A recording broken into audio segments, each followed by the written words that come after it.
Ada seorang raja yang gemar kawin karena orang Arab gemar kawin. Itu setiap ada perempuan cantik ingin dinikah. Nikah itu masih baik, jadi sama ndak usah anti. Soal kamu dengki sama orang poligami itu ya hasut gitu. Yang layak biar poligami, asal ada yang mau dan siap-siap ada tambah satu, hilang satu. Biasanya. Singkat cerita dia itu cinta sama seorang perempuan. Nah perempuan itu ditanya-tanyakan sama pemuda situ ajudan dia. Gimana saya boleh nikah itu? Jawabannya tadi, kaifa tankihuha wa qad ra'aitu qabbalaha rajulun. Kok kamu nikahi gimana? Saya pernah melihat dia itu dicium seorang lelaki. Kamu itu seorang raja, masa nikahi perempuan yang pernah dicium seorang lelaki? Wah itu miso-miso raja. Udah enggak. Saya ini raja muslim soleh, masa nikahi orang yang pernah dicium lelaki? Suatu saat si pemuda ini menikahi perempuan itu. Mangkelnya bukan main, karena dia saingan sama raja, gak mungkin menang. Satu-satunya menang itu bikin hoax tadi itu. Ini cerita ini di Ithaf, di sarahnya Ihya. Kamu kira ini di cerita Alfu Yaumin wa Lailatin Abu Nawas, enggak, ini cerita di Ithaf. Kitab yang sangat sakral karena sarahnya apa? Ihya. Setelah nikah, maki-maki raja, orang tidak punya harga diri, perempuan pernah dicium orang kok dinikahi. Tadri mandalikar rojul, kamu tahu siapa lelaki itu? Gua abuha, itu bapaknya. Oh terrajan wasem, nggak ngerti gue. Saya dulu pernah berdoa berkali-kali sama Allah SWT bahwa saya ingin membaca Quran itu fasih fil makna. Fasih itu artinya jelas, runtutan logikanya jelas. Sehingga barokahnya fasih itu logika Quran atau logika yang dibangun Quran itu menjadi benar-benar logika yang diterima siapa saja, termasuk diterima oleh orang kafir. Kita tahu Umar itu masuk Islam sebelum mondok apa gak pernah mondok? Sebelum mondok, tidak pernah beliau ngaji tafsir, tidak pernah mondok. Tapi beliau dengar Quran itu faham. Karena logika yang diutarakan Quran itu logika sesuai fitrah salimah, sesuai akal yang apa? Sehat. Saya di mana-mana cerita karena ini kebanggaan para mufassir. Ketika Jubair bin Mut'im bin Adi menceritakan bapaknya yaitu Mut'im bin Adi. Beliau adalah orang yang sangat pintar sekali sehingga didelegasikan oleh kafir Quraisy untuk jadi negosiator di Asra Badrin. Jadi perang Badar itu kan ada Asra Badrin, orang-orang kafir yang ditawar Islam. Kemudian orang ini diutus untuk jadi negosiator. Singkat cerita pas datang ke Madinah, pas Rasulullah SAW baca surat Wattur wa kitabim mastur fi raqim mansur sampai ayat am khuliqu min ghairi syai'in am humul khaliqun sampai ayat am khalaqus samawati wal ard. Di ayat itu Allah menceritakan kalau Tuhan-Tuhan yang kamu anggap Tuhan itu sebagai Tuhan, misalnya Lata, Uzza, Manat, nggak apa-apa kata Allah. Tapi kata Allah saya minta bukti prestasi mereka apa kalau sebagai Tuhan itu. Apakah pernah ikut menciptakan langit bumi? Atau kalau nggak bisa menciptakan urun kata Allah, urun semen sak-sak kata Allah, sebenarnya urun. Sehingga logika lalu terbangun, prestasinya apa? Tuhan-Tuhan yang kami tuhankan itu. Kata Allah, Qul ara'aytum ma tad'una min dunillah aruni madza khalaqu minal ardi am lahum syirkun fis samawati. Kalau mereka Tuhan, tunjukkan prestasinya ke saya kata Allah. Apakah mereka terlibat dalam penciptaan langit dan bumi? Atau kalau nggak bisa menciptakan 100% kata Allah setidaknya urun. Ya tadi urun semen, am lahum syirkun fis samawati. Syirkun maknanya urunan. Lalu ketuhanan berhala Uzza dan sebagainya batal karena ayat ini. Orang kafir berpikir wah ini tidak Tuhan karena nggak punya prestasi apa-apa. Lalu mereka secara ekstrim malah berpikir ateisme, tidak mengakui adanya Tuhan. Kalau nggak diakui adanya Tuhan berarti alam raya ini dimulai dari ketiadaan. Logikanya berarti begini, hadhil maujudat khalaqahal adam. Langit yang karuan wujud, bumi yang karuan wujud, hewan-hewan yang karuan wujud, matahari, rembulan, lautan semuanya wujud. Kemudian semua maujudat ini dirumuskan khalaqahal adam, diciptakan oleh ketiadaan. Pertanyaannya adalah mahwal junun asyaddu min hada. Kegilaan apa yang lebih parah ketimbang ini? Karena sesuatu yang wujud dimulai dari sesuatu yang tidak wujud. Berarti sama dengan mengatakan hadhil maujudat khalaqahal adam. Semua yang enggak ada ini diciptakan oleh sesuatu yang enggak ada. Jadi semua yang ada diciptakan oleh sesuatu yang enggak ada. Maka Quran ketika ngendikan am khuliqu min ghairi syai'in, apakah kalian semua atau mereka semua diciptakan min ghairi syai'in, min ghairi khaliqin maujudin.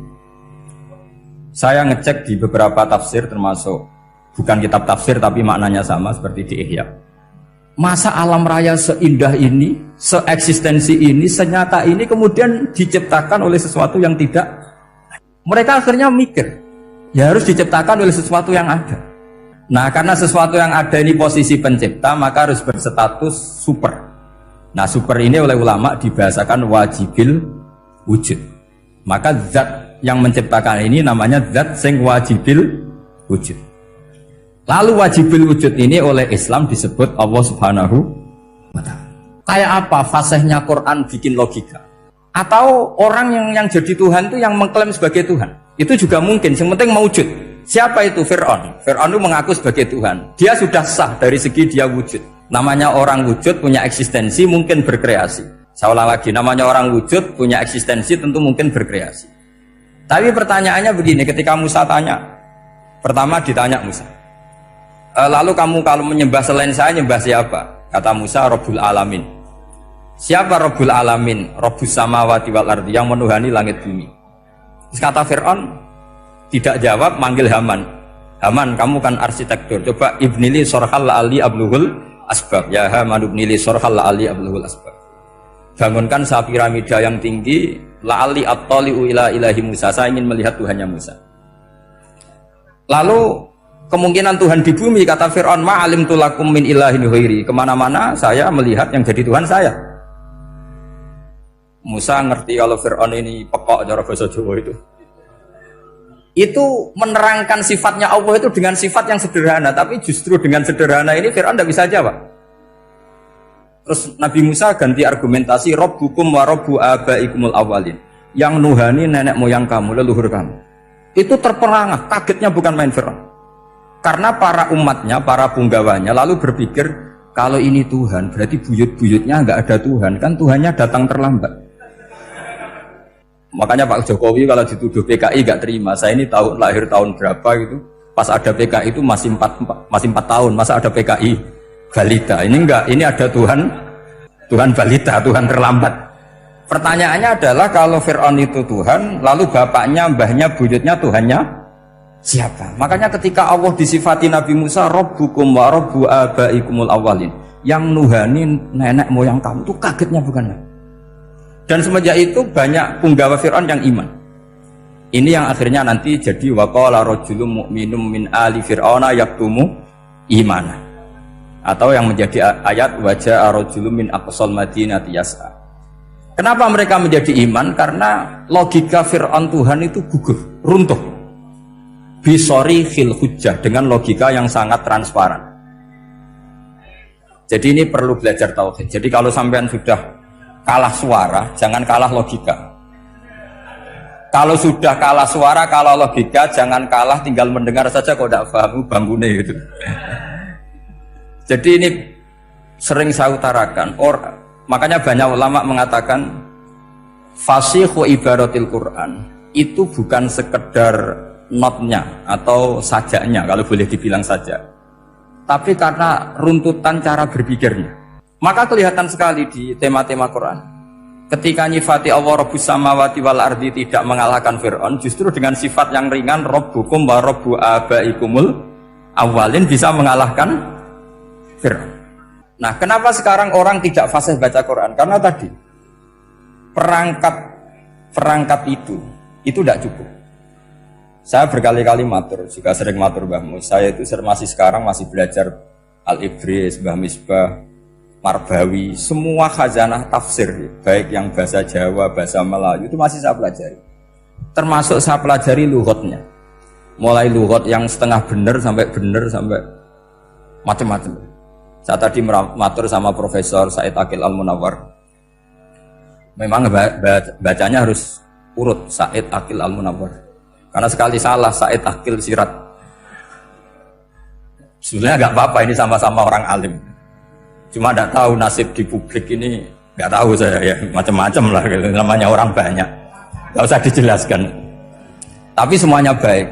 Saya pernah ketemu Pak Said Akil Sirat itu bilang gini, Gus, orang jadi wali itu sebabnya dua. Mungkin kalau kayak jenengan banyak pecintanya, yang doakan banyak. Kalau saya banyak yang benci, wah itu ngirangi dosa gitu kan. Batin gue dasar wong alim bener wah.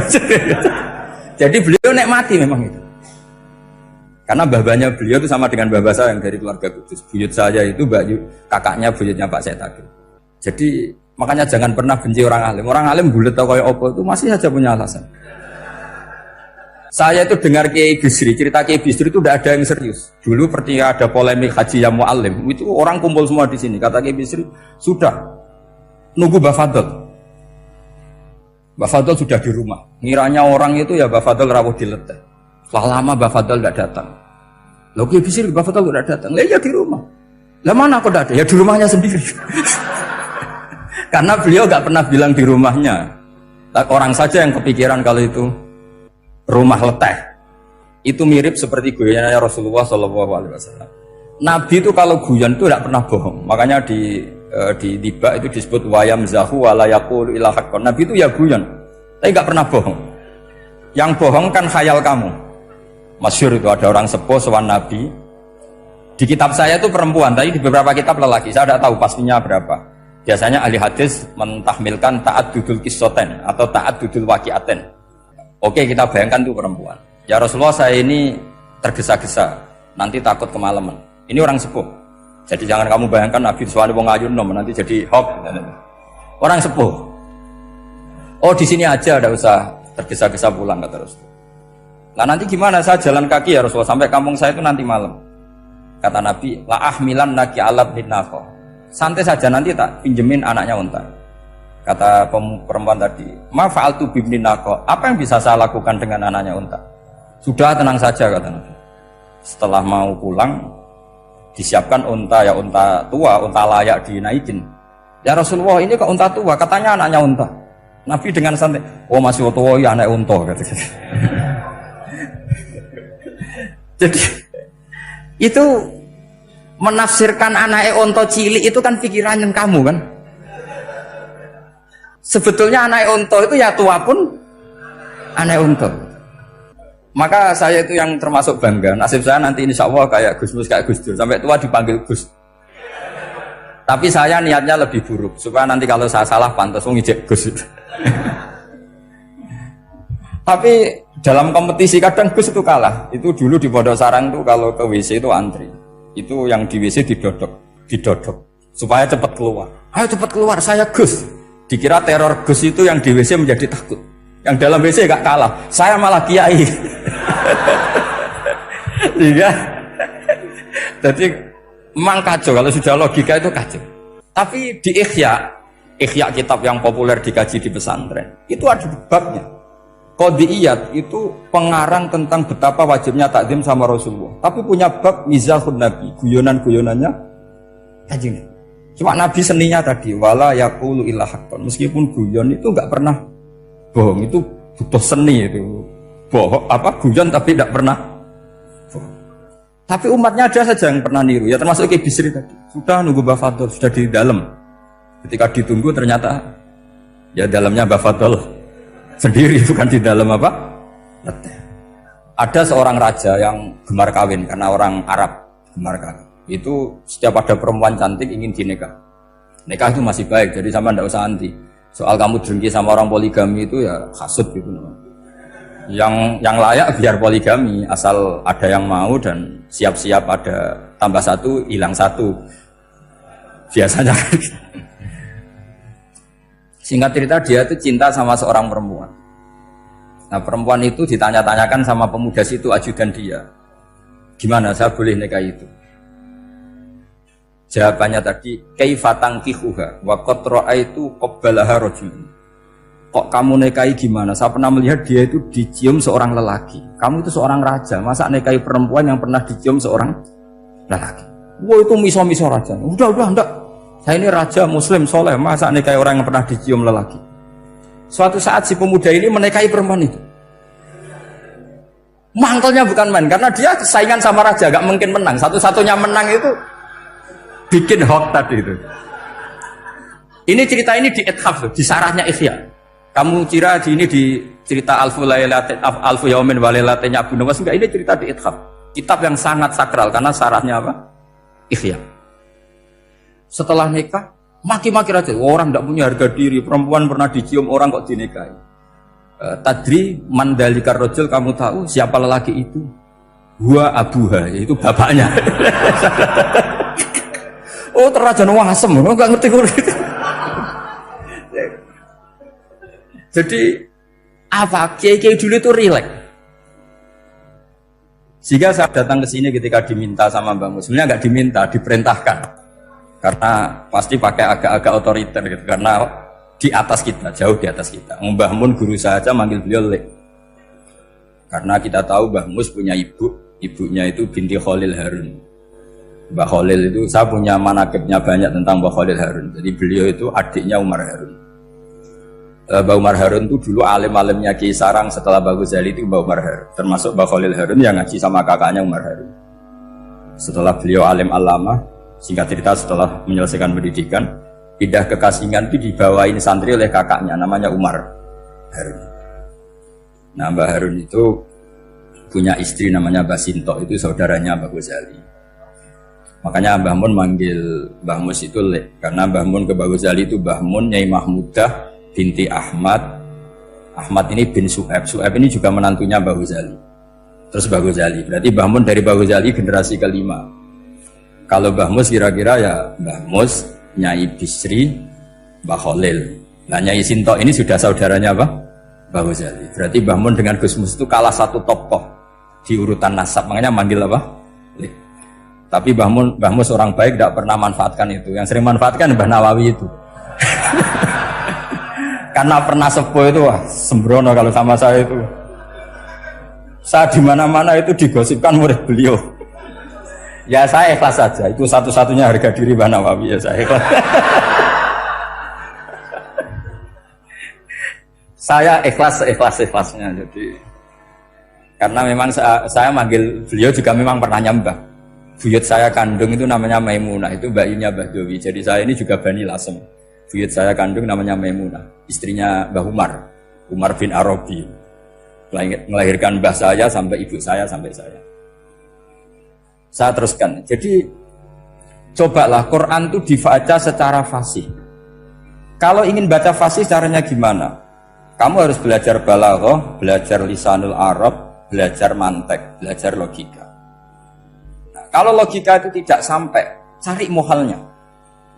Ini fatwanya Said Robdon Al-Budi, juga fatwanya semua ulama usul fikih. Saya ulang lagi ya, kalau logika kamu nggak paham, cari sisi muhalnya.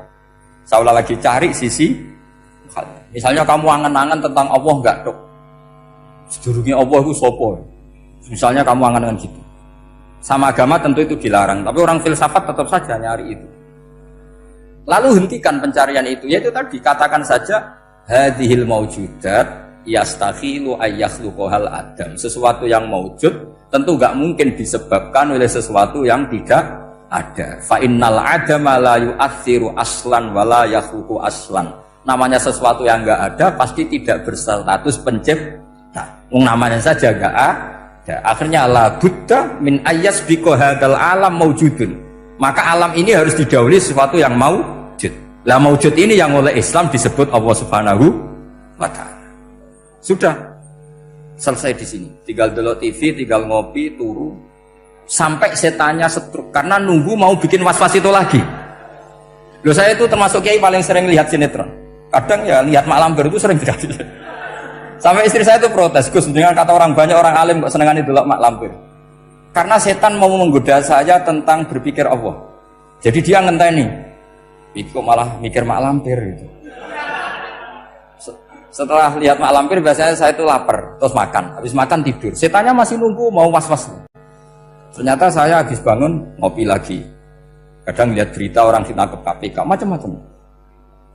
Ini penting saya utarakan supaya setan itu tidak menang. Jadi ciri utama setan itu kata Rasulullah SAW, setan ini goda umatku, hadhil jibal khalaqaha Allah, hadhil ardo khalaqaha Allah, hadhil bihar khalaqaha Allah, faman khalaqaha Allah. Itu makanya banyak orang jurusan filsafat keblinger karena tanya Allah itu siapa. Kata Rasulullah, jika sampai ini maka kamu harus berhenti. Lu berhenti tanpa dialihkan ke yang lain kan susah. Tinggal aja lihat dulu sinetron. Ya paling gampang ya Mak Lampir, kan ada takut-takutnya sedikit. Karena kalau lihat sinetron anak-anak milenial itu kalau ada artis cantik sampai nangis. Karena istri kamu tidak seperti itu. Jadi ini trik ya. Trik supaya melihat TV tapi tidak nyesal. Makanya saya milihnya Anggreng Darmo, Mak Lampir. Ya saya nggak mikir maknanya, butuhnya setan ben mangkol itu. Karena ngenteni saya mikir itu, ternyata tidak mikir itu lagi. Jadi makom saya itu beda, sama-sama lihat sinetron. Mungkin saya jadi wali karena lihat sinetron. Mungkin ya. Makanya banyak wali itu nggak bisa diduga, banyak orang jadi wali itu justru karena makan, justru karena melakukan hal-hal yang cara orang banyak itu salah. Itu Abu Yazid Al-Bustami itu pernah tanya sama Allah. Kamu nggak usah bayangkan caranya tanya gimana, nggak wali ya nggak tuh, sudah nggak usah tanya itu. Tanya gini, ya Allah, orang sesregep saya dalam ibadah sedekat ini sama jenengan. Lalu saingan saya dekat jenengan masuk surga itu siapa? Sama Allah ditunjukkan orang yang tidur, itu tidur yang ya teman kamu yang tidur di kamar. Nggak terima Bu ya, ini gimana kok bisa setingkat saya orang yang tidak tidur itu. Yang saya ibadah terus istighfar terus. Tapi jawabannya Allah nih, woy ibadah terus itu mergo wedi aku. Jadi kan nganggep aku itu rodok-rodok jahat gitu. Iki tuh ratu mergo yakin aku ya apian, mengane ditinggal turu. Jadi sampean jangan tiru makom saya ketika tidur. Itu punya kelas khusus. Tapi jangan tiru, ini cerita saja. Sampean tidak harus niru. Karena sampean kalau niru itu harus ada Abu Yazidnya. Abu Yazid sudah nggak ada. Tapi itu ilmu. Ilmu yang cocok tidak cocok harus kita kaji. Saya tadi jagungan sama beliau, sama Profesor Said Akil Al-Munawar. Beliau cerita sebetulnya sekolahan saya itu tentang usul fikih, tapi terkenal saya Profesor Tafsir. Tapi saya suka ilmu usul fikih, meskipun korbannya ya banyak. Biasanya orang jadi liberal gara-gara ya usul fikih. Sebenarnya nggak perlu dipikir lah itu macam-macam. Begini, dalam usul fikih yang mainstream itu kan ada hukum wajib, haram, ya makruh, terus macam-macam lah. Termasuk ada mubah. Mubah itu boleh dilakukan, boleh ditinggalkan. Dalam ilmu usul fikih sebetulnya definisi mubah boleh dilakukan, boleh ditinggalkan itu salah.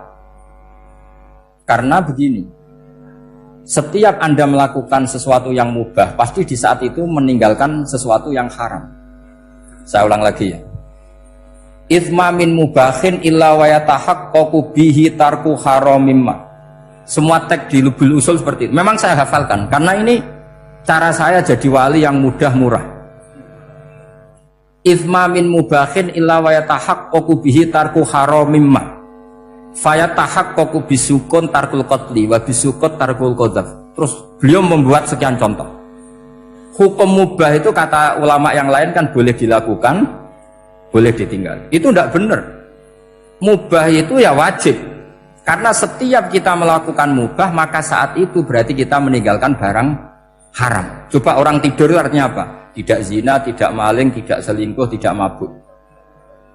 Sampean di pondok nikmati jagungan, rokokan, ngopi. Artinya nikmati rokok, nikmati kopi, tidak menikmati tontonan di bar.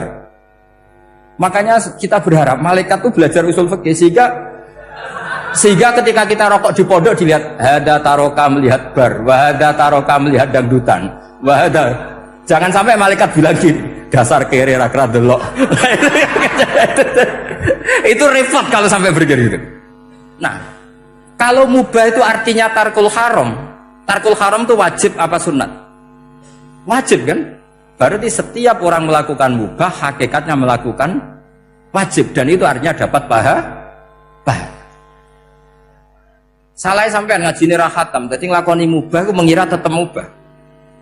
Maka berbahagialah orang yang ngajinya khatam. Makanya setahu saya kiai-kiai Mbah Mun ya sering guyon. Setahu saya Mbah Mun kalau ketemu Mbah Mus ya guyon terus. Guyonnya ini adalah waminal qutbi kata Imam Ghazali. Qutbu hadaddin al-istildad bil mubahat. Poros agama ini pada akhirnya adalah nikmati sesuatu yang dibolehkan Allah Subhanahu. Orang itu kalau fasik mau makan siang aja kalau nggak ditemani perempuan cantik nggak bisa makan. Mau jalan-jalan kalau nggak ditemani perempuan cantik nggak bisa jalan-jalan. Kalau kiai-kiai itu enggak. Gojlok-gojlokan gue seneng ira karuan. Dulu terkenalnya Kiai Bisri, Kiai diundang katanya mau ada menteri.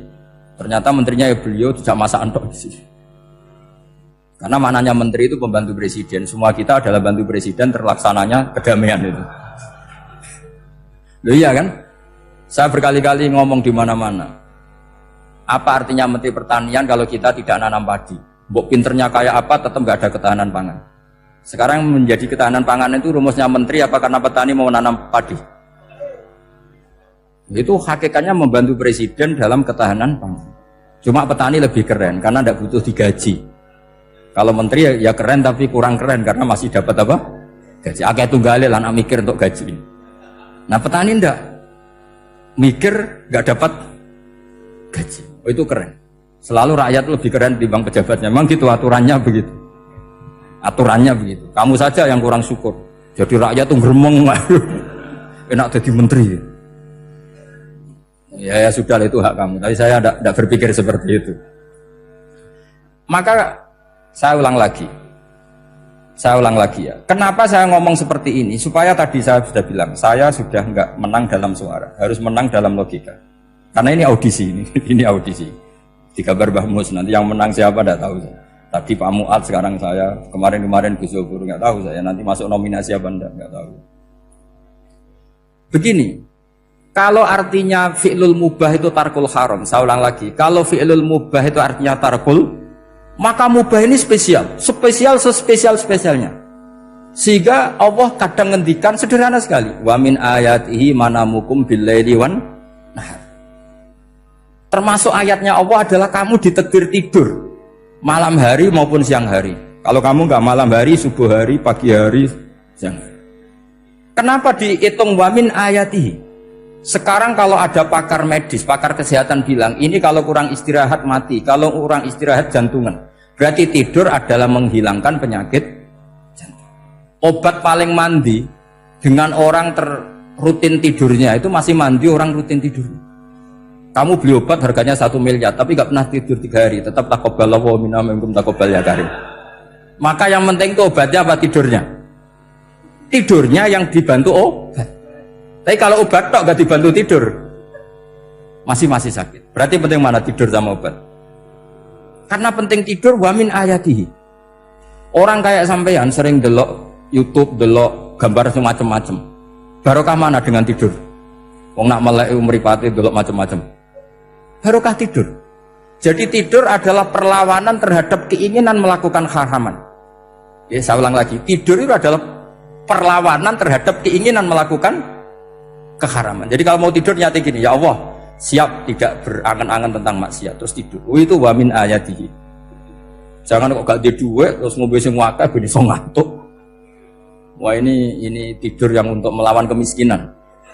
Supaya lupa utangnya tidur, lupa kasusnya itu udah akan jadi wali yang seperti itu. Kalau jadi wali tak gugat itu. Nah, sehingga karena mubah itu tarkul haram, Allah itu sering menghitung ibadah yang super itu halal mubah. Misalnya Allah ngendikan kulu washrobu, kamu harus makan. Sekarang gini, jaga kesehatan itu wajib enggak? Wajib. Kalau saya tidak sehat tidak bisa ngaji di sini. Apalagi Mbah Mus kalau nggak sehat ditunggu orang se-Indonesia fatwanya. Dan di antara cara sehat kamu harus makan. Kalau nggak makan sakit. Lalu makan dengan posisi menyehatkan orang yang bisa fatwa, bisa mulang, bisa macam-macam. Posisi ini super apa tidak super? Super.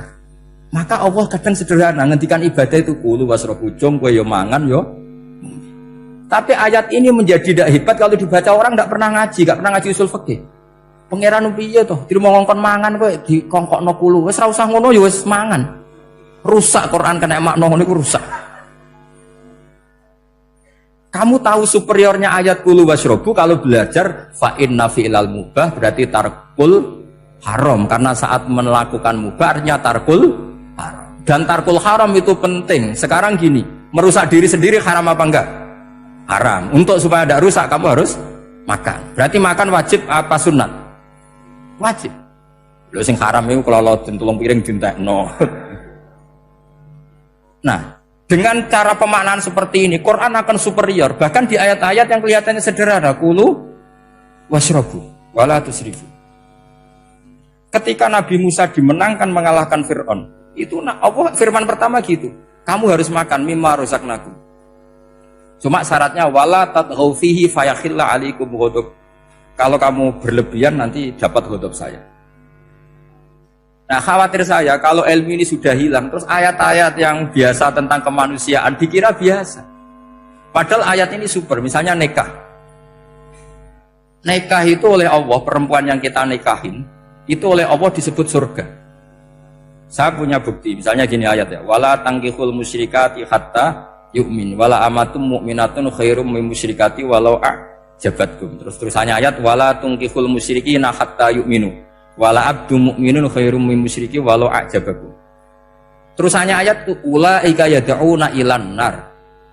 Para musyrikah yang ingin kamu nikahi karena mereka non muslim atau kafirah atau musyrikah, itu hanya mengajak kamu masuk neraka. Maksudnya ngajak itu kan bisa saja kamu tertarik perempuan tadi sampai kompromi merubah akidah kamu. Terusannya ayat wallahu yad'u ilal jannah. Harusnya dengan perbandingan kamu jangan menikahi musyrikah. Logika perbandingannya kan wallahu yad'u ila nikahil mu'minah. Saya ulang lagi, harusnya muqabalahnya kan wallahu yad'u ila nikahil mu'minah. Allah mengajak kamu supaya menikahi mu'minah. Tapi kata mukminah sama Allah diganti wallahu yad'u ilal jannah.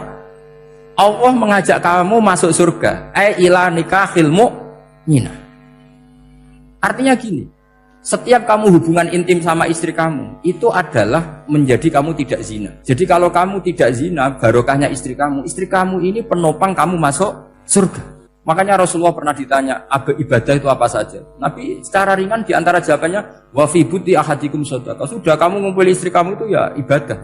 Terus kata sahabat-sahabat, ya Rasulullah ayati ahaduna syahwatahu wa walahu ajrun.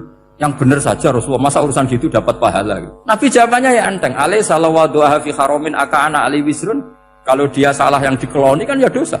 Berarti kalau ngeloni yang benar juga pahala. Berarti istri kamu itu jannah surga.